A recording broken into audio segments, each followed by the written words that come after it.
एक समय की बात है, रामकृष्ण परमहंस तोतापुरी नामक एक संत के साथ ईश्वर व अध्यात्म पर चर्चा कर रहे थे। शाम हो चली थी और ठंड का मौसम होने के कारण वे एक जलती हुई धुनी के समीप बैठे हुए थे। बगीचे का माली भी वहीं काम कर रहा था और उसे भी आग जलाने की ज़रूरत महसूस हुई। वह फौरन उठा और तोतापुरी जी ने जो धुनी जलाई थी उसमें से लकड़ी का एक जलता हुआ टुकड़ा उठा लिया। धुनी छूने की तुम्हारी हिम्मत कैसे हुई? तोतापुरी जी चीखने लगे। पता नहीं ये कितनी पवित्र है।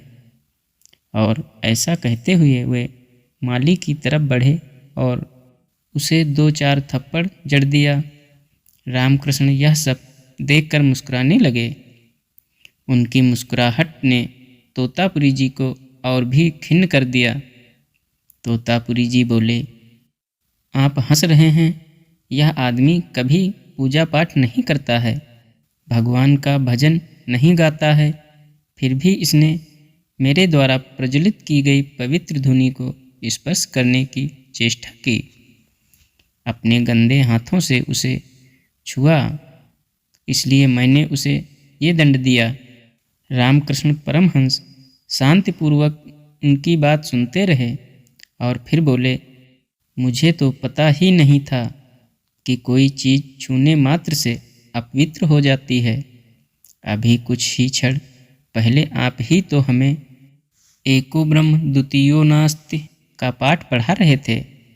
आप ही तो समझा रहे थे कि ये सारा संसार ब्रह्म के प्रकाश प्रतिबिंब के अलावा और कुछ भी नहीं है। और अभी आप अपने माली के धुनी स्पर्श कर देने मात्र से अपना सारा ज्ञान भूल गए और उसे मारने तक लगे। भला मुझे इस पर हंसी नहीं आएगी तो और क्या होगा? परमहंस गंभीरता से बोले, इसमें आपका कोई दोष नहीं है। आप जिससे हारे हैं वो कोई मामूली शत्रु नहीं है, वो आपके अंदर का अहंकार है जिसे जीत पाना सरल नहीं है। तोतापुरी जी अब अपनी गलती समझ चुके थे।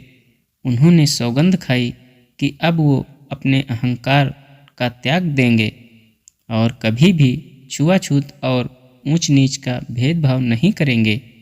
स्वामी रामकृष्ण परमहंस का उपदेश है कि किसी भी व्यक्ति को, चाहे वो किसी भी कुल का हो, चाहे वो धनवान हो या निर्धन, कभी ये नहीं भूलना चाहिए कि हम सबको बनाने वाला एक ही है।